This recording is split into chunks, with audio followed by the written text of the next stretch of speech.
어머니, 제 계좌로 입금해 주시면 돼요.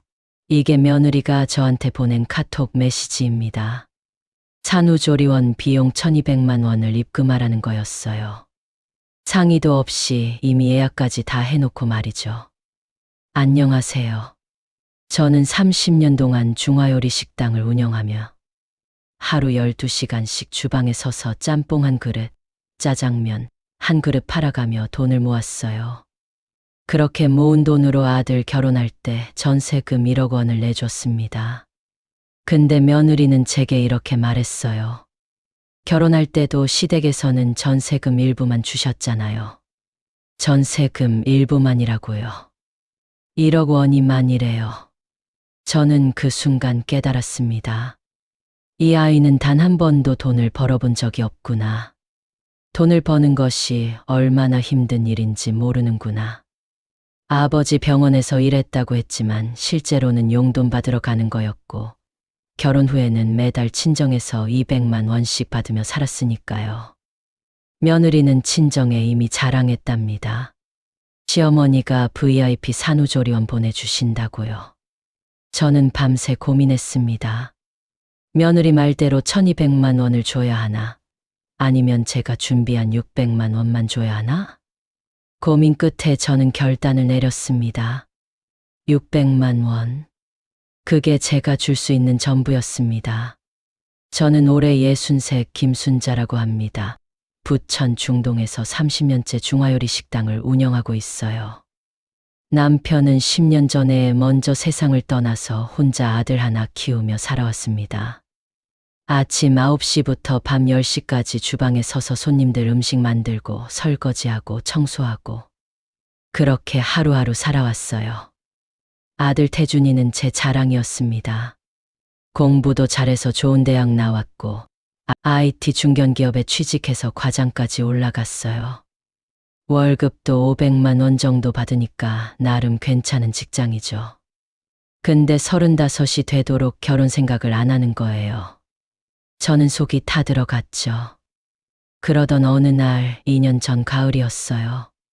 태준이가 여자친구를 데려오겠다고 했습니다. 저는 얼마나 기뻤는지 몰라요. 식당 문 닫고 집 청소하고 음식도 정성껏 준비했죠. 그렇게 처음 만난 며느리 박지원은 참 예쁘고 세련된 아이였어요.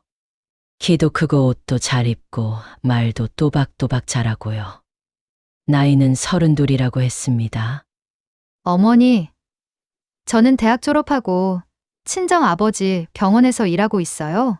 아버지가 분당에서 피부과 하시거든요. 저는 속으로 생각했어요. 집안도 괜찮고 일도 하고 있으니 며느리감으로 나쁘지 않겠다고요. 태준이도 지원이 손을 꼭 잡고 있는 게 정말 좋아 보였어요. 그날 저녁 식사를 하면서 지원이가 말했습니다. 어머니, 저희 결혼식은 영동성당에서 하고 싶어요. 제 친구들이 다 거기서 했거든요. 거기가 사진도 잘 나오고 분위기도 좋더라고요. 저는 조금 놀랐어요. 명동성당이면 비용도 만만치 않을 텐데. 하지만 요즘 애들이 다 그런가 보다 하고 넘어갔습니다. 신혼여행은 몰디브 수상 방갈로로 가고 싶어요. SNS에서 봤는데 너무 예쁘더라고요. 평생 한 번 가는 신혼여행인데 제대로 가야죠. 저는 속으로 수상 방갈로가 뭐지 싶었지만 아무 말도 안 했어요. 제 시대랑은 많이 다르니까요. 저는 신혼여행도 제대로 못 가봤거든요. 식당 일이 바빠서요. 태준이가 저에게 말했어요. 어머니, 요즘은 다 이렇게 해요. 걱정 마세요. 라며 지원이 편을 들었습니다. 저는 아들이 좋아하는 게 제일 중요하다고 생각했어요. 결혼 준비를 본격적으로 시작하면서 양가 부모가 만났습니다. 지원이 아버지 박진수 씨는 깔끔한 양복을 입고 왔어요. 의사답게 말투도 점잖고 여유로워 보였죠. 저희가 전세금은 준비하겠습니다. 제가 말했어요. 전세금으로 얼마 정도 생각하시나요? 친정 아버지가 말했어요. 제가 준비한 1억 원하고 태준이가 그동안 모은 3억 원 합하면 4억 정도 되고 나머지는 전세자금 대출을 받아야 할 것 같아요. 그러면 나머지 전세 자금하고 가전제품이랑 혼수, 예단은 저희 쪽에서 준비할게요. 친정 아버지가 말했습니다. 저는 고개를 끄덕였어요. 전세금도 보태주신다고 하니 오히려 다행이다 싶었어요. 전세자금 대출을 받으면 되겠지만 아무래도 전세금 가지고 시작하면 집 사기도 더 쉬울 테니까요. 1억 원이 저에게는 큰 돈이었습니다. 30년 동안 식당을 운영하며 모은 돈이었어요. 하루도 쉬지 않고 일했어요. 기름 냄새를 맡으며 뜨거운 주방에서 손님들 눈치 보면서 그렇게 한 푼 두 푼 모은 돈이었죠. 그 돈 중에서 1억 원을 전세금으로 내줬습니다. 아들은 상견례 후에 부판교 신도시에 괜찮은 아파트가 나왔다고 해서 전세 계약을 했습니다. 제가 준 1억 원, 태준이가 모은 3억 원, 친정 아버지가 준 4억 원으로 8억 원짜리 집을 계약했다고 했어요. 저는 아들이 좋은 환경에서 신혼생활 시작했으면 좋겠다고 생각했어요. 그래서 정말 너무 잘 됐다고 생각했고요. 결혼식 날 지원이는 정말 아름다웠습니다. 웨딩드레스도 비싼 걸로 맞췄다고 하더라고요. 식장도 화려했고 하객들도 많았어요. 저는 기쁘면서도 한편으로는 조금 불안했어요. 식장을 나오면서 옆집 식당 하는 언니가 제게 귓속말을 했습니다. 순자야, 며느리 참 예쁘네. 근데 좀 화려한 걸 좋아하는 것 같던데. 언니, 괜찮아. 요즘 애들이 다 그렇다니까 라고 대답했지만 속으로는 언니 말이 계속 맴돌았어요. 그날 밤 집에 돌아와서 저는 통장을 들여다봤습니다. 1억 원이 빠져나간 통장을 보니까 30년이 주마등처럼 스쳐 지나가더라고요. 하지만 저는 후회하지 않았어요. 아들이 행복하면 그걸로 됐으니까요. 다만 한 가지 걱정이 있었어요. 며느리가 앞으로 괜찮을까?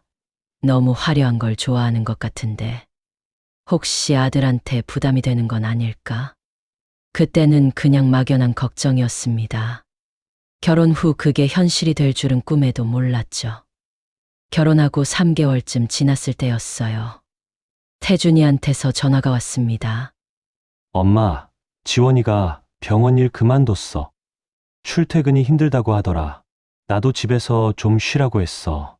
저는 속으로 의아했어요. 분당에서 판교면 그렇게 멀지도 않은데. 하지만 신혼이니까 그럴 수도 있다고 생각했습니다. 며칠 후에 또 전화가 왔어요. 엄마, 그리고 장인어른이 지원이한테 생활비를 좀 보태주신대. 매달 200만 원씩. 감사하지 뭐. 저는 그때 알았습니다. 아, 며느리가 병원에서 일한다고 했던 게 실제로 일이 아니었구나. 그냥 아버지한테 용돈 받으러 가는 거였구나. 그리고 지금도 여전히 친정에서 돈을 받고 있구나. 남편이 500만 원이나 버는데 왜 친정에서 200만 원을 더 받지?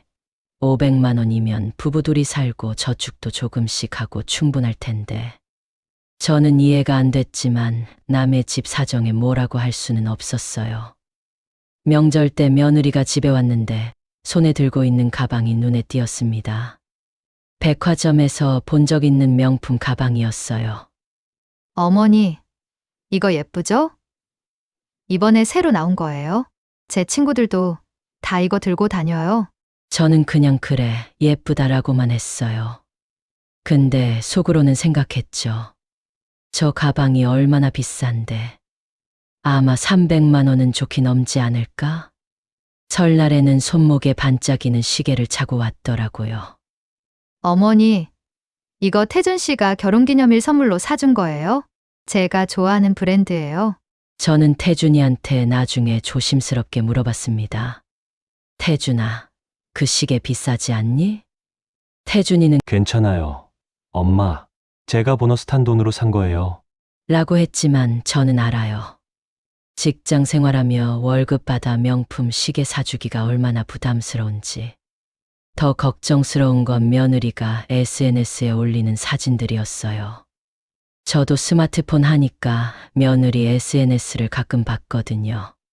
항상 좋은 레스토랑, 예쁜 카페, 해외여행 사진들이 가득했어요. 명절 후에 제 여동생이 제게 전화했습니다. 언니네 며느리 친정이 그렇게 잘 살아? SNS 보니까 맨날 좋은 데 다니던데? 해외여행도 자주 가고? 태준이 월급으로 그렇게 살기는 힘들 테고, 친정에서 많이 도와주시나 봐? 저는 뭐라고 대답해야 할지 몰랐어요. 집에서 밥은 제대로 해주는지, 살림은 제대로 하고 있는지 걱정이 되었지만 관여하고 싶지는 않았어요. 저는 며느리가 현실보다 SNS를 더 중요하게 생각하는 것 같아서 마음이 불편했습니다. 어느 날 태준이가 힘들어 보이는 표정으로 집에 왔어요. 명절도 아닌데 갑자기 온 거죠. 엄마, 제가 요즘 좀 힘들어요. 무슨 일이니? 지원이가 친구들이랑 자꾸 비교를 해요. 친구 남편은 뭘 사줬는데 왜 너는 안 사주냐고. 친구는 해외여행을 몇 번 갔는데 우리는 왜 안 가냐고요. 저는 가슴이 아팠어요. 아들이 며느리 때문에 스트레스를 받고 있는 게 보였거든요. 태준아, 내가 벌어서 내 능력만큼 살면 되는 거야. 남들이랑 비교할 필요 없어. 알아요, 엄마. 근데 지원이가 자꾸 그러니까 제가 무능력한 것 같아서요. 저는 며느리한테 화가 좀 났어요. 좋은 남편을 두고도 자꾸 다른 사람들이랑 비교를 하다니요. 태준이가 500만 원 버는 게 적은 돈인가요? 거기에 친정에서 200만 원 더 받으면 700만 원인데 그 돈이면 쓰고도 남지 않나요? 하지만 저는 며느리한테 직접 뭐라고 할 수 없었어요. 며느리한테 잘 보여야 아들이 편하다는 생각이 있었거든요. 그래서 그냥 참았습니다. 추석 때 며느리가 또 집에 왔는데 이번에도 새 핸드백을 들고 왔더라고요. 또 명품이었어요. 어머니, 이번 시즌 신상이에요. 예쁘죠? 저는 그냥 웃으면서 그래라고만 했어요. 근데 속으로는 생각했죠. 저 돈이면 우리 식당 일주일 재료비인데. 며느리는 명절인데도 빈손으로 집에 왔어요. 오히려 제가 용돈을 줬어요. 30만 원이었습니다. 제가 줄 수 있는 최선이었어요. 어머니, 감사합니다. 며느리는 그렇게 말했지만 표정에서는 감사함이 느껴지지 않았어요. 마치 당연하다는 듯이 받더라고요. 며느리가 돌아간 후 저는 한숨을 쉬었습니다. 왠지 앞으로 더 힘들어질 것 같은 예감이 들었거든요. 1년쯤 지났을 때 태준이한테서 기쁜 소식이 왔습니다. 엄마, 지원이가 임신했어요. 저는 정말 기뻤어요. 첫 손주잖아요. 남편도 일찍 세상을 떠나고 혼자 살면서 가장 바랐던 게 손주를 보는 거였거든요. 태준아, 축하한다. 지원이 몸조리 잘하게 해라. 저는 기쁜 마음에 며느리한테 전화를 걸었어요. 지원아, 임신 축하한다. 몸조리 잘하고 필요한 거 있으면 언제든 말해라. 네, 어머니, 감사합니다. 근데 그 후로 며느리의 요구사항이 시작됐습니다. 일주일 후 태준이한테서 전화가 왔어요. 엄마, 지원이가 산부인과를 VIP 진료실로 바꿨대요. 거기가 대기 시간도 없고 좋다고 하더라고요. 저는 속으로 놀랐어요.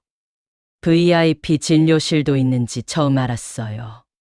하지만 요즘은 다 그런가 보다 하고 넘어갔습니다. 나중에 알고 보니 VIP 진료실은 일반 진료비의 3배였어요.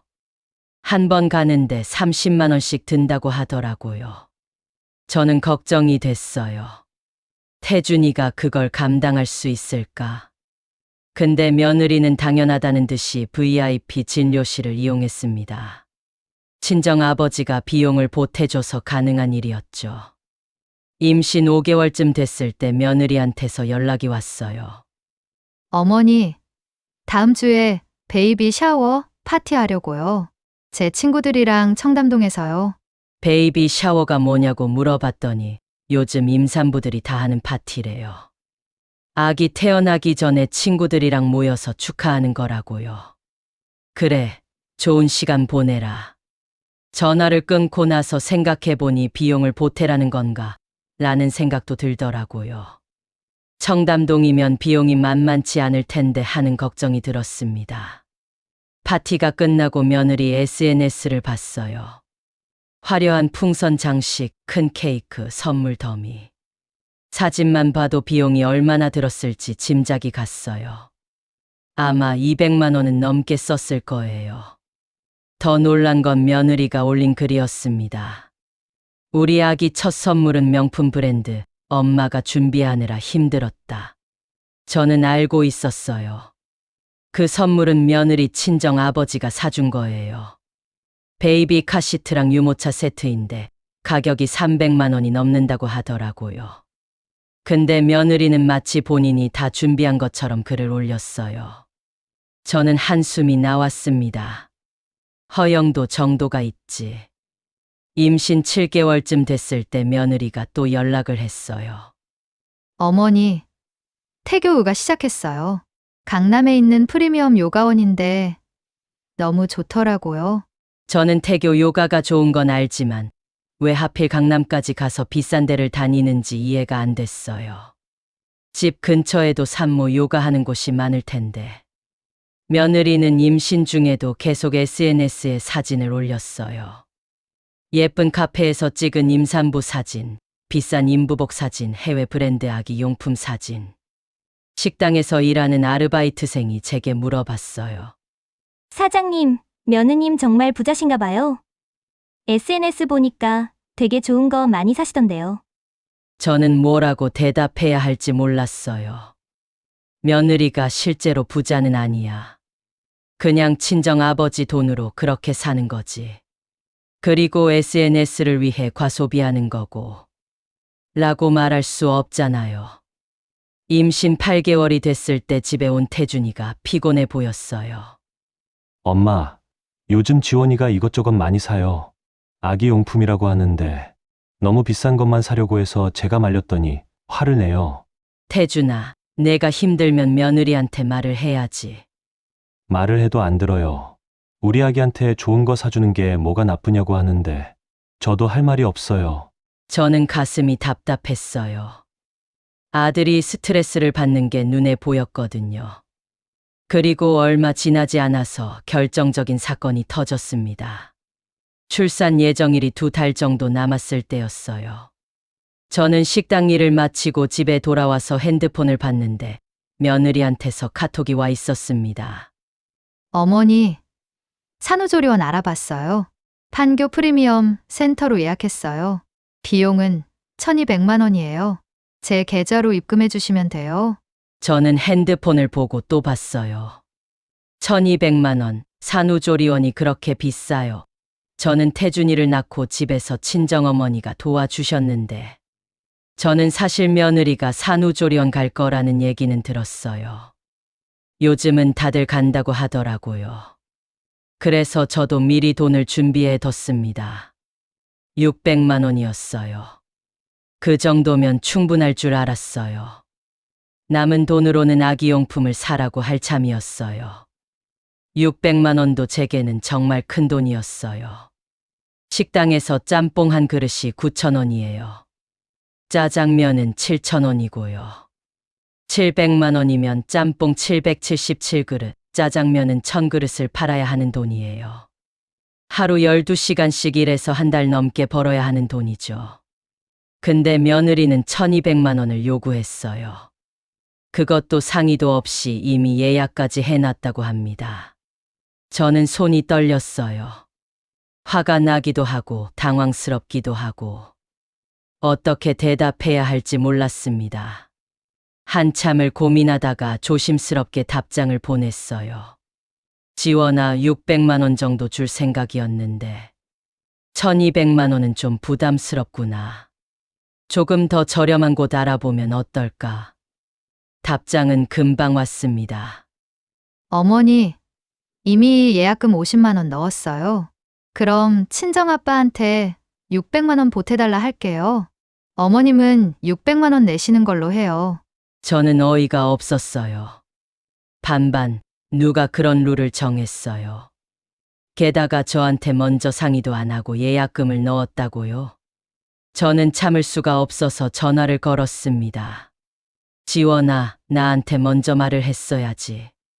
1200만 원은 너무 과하구나. 전화 너머 며느리 목소리는 차가웠어요. 어머니, 요즘 다들 산후조리원 가요? 제 친구들은 더 비싼 데도 가는데요. 강남 쪽은 2천만 원 넘는 데도 있어요. 나는 600만 원 준비했어. 그게 내가 줄 수 있는 최선이야. 그랬더니 며느리가 한 말이. 어머니, 그래서 친정아빠한테 반 보태달라고 한다고요? 어머니, 그리고 결혼할 때도 어머님은 전세금 일부만 주셨잖아요. 저희 아빠는 가전, 혼수, 예단 다 하고 전세금도 어머님보다 훨씬 많이 주셨는데요. 이번에는 시댁에서 다 해주셔야 하는 거 아니에요? 저는 순간 머리가 하얘졌어요. 전세금 일부만 1억 원이만이라고? 저는 말을 잇지 못하고 전화를 끊어버렸습니다. 손이 떨렸어요. 30년 동안 하루 12시간씩 일해서 모은 1억 원을 만이라고 표현하다니. 그날 밤 저는 잠을 한숨도 못 잤어요. 며느리가 한 말이 계속 귓가에 맴돌았습니다. 전세금 일부만 주셨잖아요. 전세금 일부만. 저는 울었어요. 서러웠어요. 30년 동안 얼마나 힘들게 일했는데. 아침 9시부터 밤 10시까지 일주일에 하루도 안 쉬고 명절에도 손님 받으려고 식당 문 열고. 그렇게 모은 돈인데 며느리는 그 무게를 몰라요. 단 한 번도 돈을 직접 벌어본 적이 없으니까요. 다음 날 아침에 태준이한테서 전화가 왔어요. 엄마, 미안해. 지원이가 좀 심했어. 내가 타일러 볼게. 태준아, 너는 어떻게 생각하니? 엄마, 저도 1200만 원은 좀 과하다고 생각해요. 근데 지원이가 친정 엄마한테 이미 말을 했대요. 시어머니가 VIP 산후조리원 보내주신다고. 저는 한숨이 나왔어요. 그럼 나보고 어쩌라는 거니? 엄마, 죄송해요. 제가 잘못 관리한 거예요. 그런데 엄마가 조금만 더 도와주시면 안 될까요? 저는 전화를 끊었어요. 더 이상 들을 수가 없었습니다. 며느리는 친정에 거짓말을 했고 친구들한테도 자랑을 했고 저를 그냥 돈 주는 기계로 생각하고 있었어요. 그날부터 저는 식당 일을 하면서도 계속 생각했어요. 며느리가 한 말이 머릿속에서 떠나지 않았습니다. 전세금 일부만 주셨잖아요. 저는 정말 화가 치밀어 올랐어요. 제가 그 1억 원을 모으기 위해서 얼마나 힘들게 살았는지. 제가 중화요리 식당을 시작한 건 33년 전이었어요. 남편이 공장에서 일하다가 손을 다쳤어요. 더 이상 일을 못하게 됐죠. 저는 어린 태준이를 업고 식당 일을 배우러 다녔어요. 처음에는 설거지부터 시작했어요.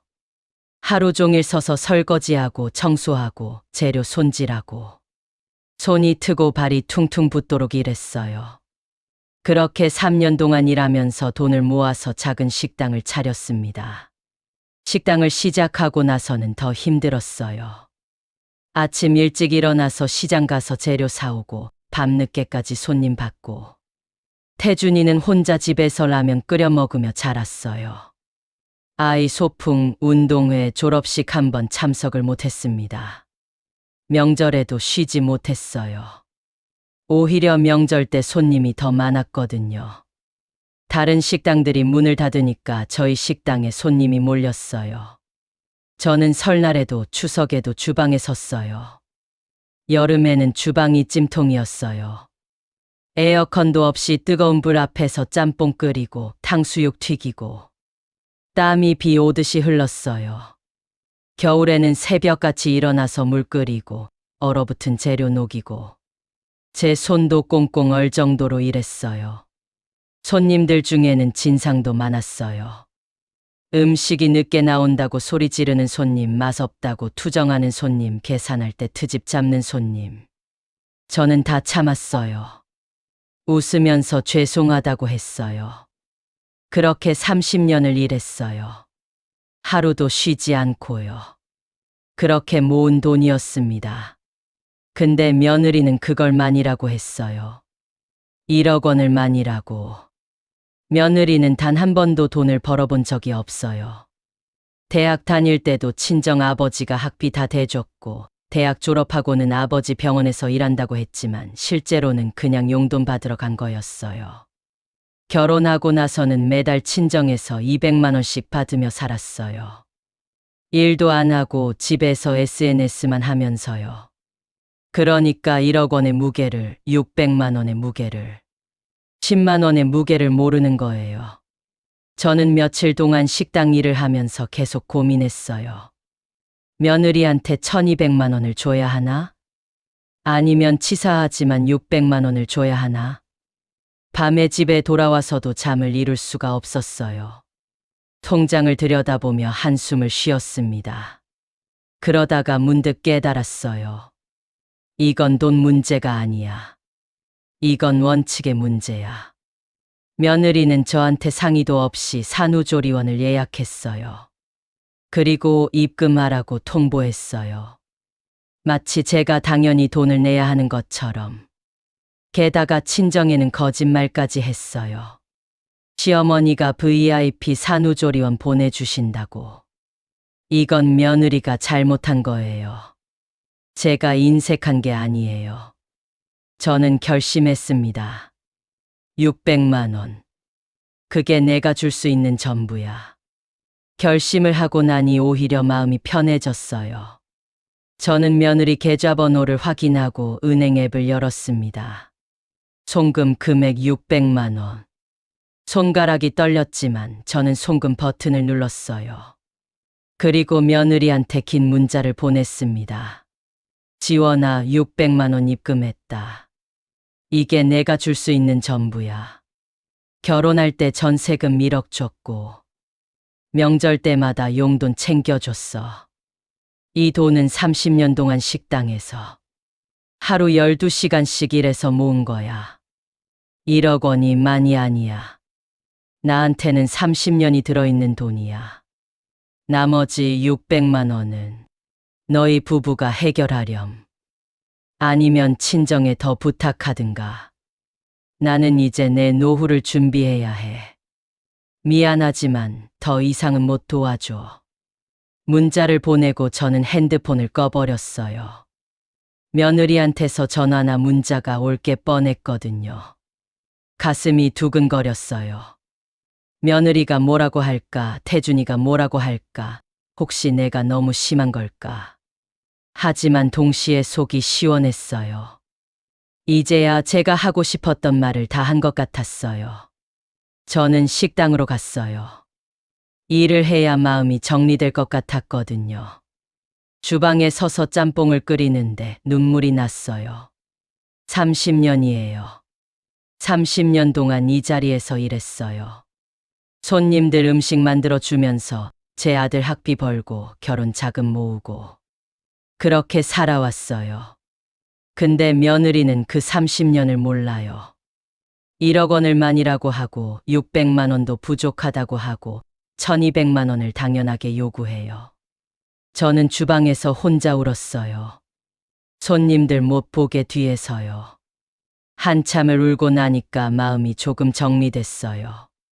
저는 잘못한 게 없어요. 제가 줄 수 있는 만큼 줬어요. 그 이상은 제 능력 밖이에요. 그날 저녁 집에 돌아와서 핸드폰을 켰어요. 예상대로 며느리한테서 전화가 몇 통, 문자가 여러 개 와 있었어요. 하지만 저는 확인하지 않았어요. 태준이한테서도 부재중 전화가 몇 통 있었지만 저는 아직 받고 싶지 않았어요. 대신 저는 오랜만에 친구한테 전화를 걸었어요. 같이 식당 하는 언니였어요. 언니, 나 오늘 큰일 저질렀어. 무슨 일인데? 며느리한테 선 그었어. 산후조리원 비용 1200만 원 달라고 하길래 600만 원만 줬어. 잘했어, 순자야. 며느리가 너무했네. 상의도 없이 예약하고 돈 내라고 하다니. 내가 무슨 ATM 기계도 아니고. 근데 내가 너무 심한 건 아닐까? 첫 손주인데. 아니야. 내가 줄 수 있는 만큼 준 거잖아. 결혼할 때 1억 원이나 해줬는데 뭘 더 바라는 거야. 언니 말을 듣고 나니까 조금 위로가 됐어요. 제가 잘못한 게 아니라는 확신이 들었어요. 그날 밤 저는 오랜만에 푹 잤어요. 며칠 동안 못 잤던 잠을 몰아서 잔 것 같았어요. 다음 날 아침 태준이한테서 전화가 왔어요. 저는 각오를 하고 전화를 받았습니다. 태준이 목소리는 의외로 차분했어요. 엄마, 어제 문자 봤어. 그리고 지원이랑 진지하게 얘기했어. 저는 가슴이 철렁했어요. 태준아, 나는... 엄마 말이 맞아. 뭐라고? 엄마 말이 맞다고. 지원이한테 말했어. 이미 결혼할 때 1억 받았고 명절 때마다 용돈도 받았잖아. 산후조리원 비용은 우리가 해결해야 한다고. 저는 믿을 수가 없었어요. 아들이 제 편을 들다니. 지원이가 뭐래? 처음에는 화냈어. 근데 내가 계산을 해서 보여줬어. 엄마가 30년 동안 얼마나 힘들게 일하셨는지, 1억을 모으려면 짬뽕을 몇 그릇 팔아야 하는지. 그랬더니 지원이도 말이 없더라고. 태준아, 엄마, 부족한 600만 원은 내 월급으로 채울게. 몇 달 나눠서 낼 수 있으면 좋겠다고 산후조리원에 얘기했어. 안 되면 장인어른께 더 부탁하라고 지원이한테 말했어. 저는 울컥했어요. 아들이 처음으로 어른이 된 것 같았어요. 고맙다, 태준아. 아니에요. 엄마, 그동안 제가 너무 안일했어요. 지원이 편만 들고 엄마 마음은 생각 안 하고 죄송해요. 괜찮아. 내가 이제라도 알아주니 고맙다. 엄마, 그리고 이제 엄마 인생 사세요. 엄마도 행복하셔야 해요. 전화를 끊고 저는 한참을 울었어요. 서러워서가 아니라 기뻐서 운 거였어요. 며칠 후 며느리한테서 짧은 카톡이 왔어요. 어머니, 판교 프리미엄 센터 말고 800만 원짜리로 바꿨어요. 친정아빠한테도 제가 거짓말한 거 사과했어요. 저는 답장을 보내지 않았어요. 굳이 뭐라고 할 필요가 없었으니까요. 며느리가 스스로 깨달았으면 그걸로 된 거예요. 그날 저는 오랜만에 친구들을 만났어요. 근처에서 식당 하는 언니들이었죠. 순자야, 오늘 표정이 왜 이렇게 좋아? 무슨 일 있어? 응, 이제 좀 살 것 같아. 며느리한테 할 말 다 했더니 속이 시원해. 잘했어. 며느리 눈치 보지 말고 내 인생 살아. 그러게. 우리 나이가 벌써 60이 넘었는데 언제까지 자식 눈치만 보고 살아? 맞아. 우리도 이제 우리 인생 살아야지. 언니들이 제안했어요. 순자야, 우리 제주도 여행 갈까? 2박 3일로. 제주도 좋지. 저는 평생 처음으로 친구들과 여행을 가기로 했어요. 지금까지는 식당 일 때문에, 아들 뒷바라지 때문에, 며느리 눈치 때문에 한 번도 여행을 못 가봤거든요. 집에 돌아와서 저는 제주도 여행 정보를 검색했어요. 어디 가서 뭘 먹을지, 어떤 호텔에 묵을지. 생각만 해도 설렜어요. 그리고 통장을 봤어요. 600만 원이 나간 통장이었지만 저는 후회하지 않았어요. 오히려 뿌듯했어요. 제가 할 말을 했고 제 원칙을 지켰으니까요. 며칠 후 태준이가 집에 왔어요. 엄마, 지원이가 산후조리원에서 나오면 저희 집에 한번 놀러 오세요. 손주 보러요. 그래, 갈게. 근데 너무 자주는 안 갈 거야. 나도 내 생활이 있으니까. 태준이가 웃었어요. 잘 생각하셨어요. 이제 엄마도 좀 즐기면서 사세요. 저는 이제 며느리 눈치, 아들 걱정, 손주 핑계.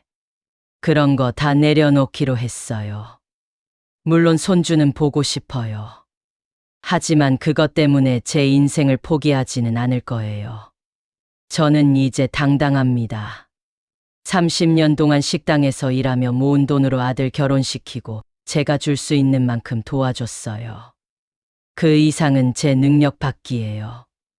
며느리가 저를 어떻게 생각하든 친정에서 뭐라고 하든 저는 상관없어요. 저는 제가 할 수 있는 최선을 다했으니까요. 이제는 제 인생을 살 차례입니다. 저는 다음 달에 친구들과 제주도 여행을 갑니다. 평생 처음 가는 여행이에요. 식당은 며칠 문을 닫을 거예요. 아르바이트생한테 미리 말해놨어요. 60이 넘어서야 처음으로 제 인생을 사는 것 같아요. 늦었지만 이제라도 시작하는 게 어디예요. 여러분도 혹시 며느리 눈치, 아들 걱정 때문에 힘드시다면 한 번쯤은 당당하게 선을 그으셔도 괜찮아요. 우리도 우리 인생이 있잖아요. 저는 이제 당당한 시어머니입니다.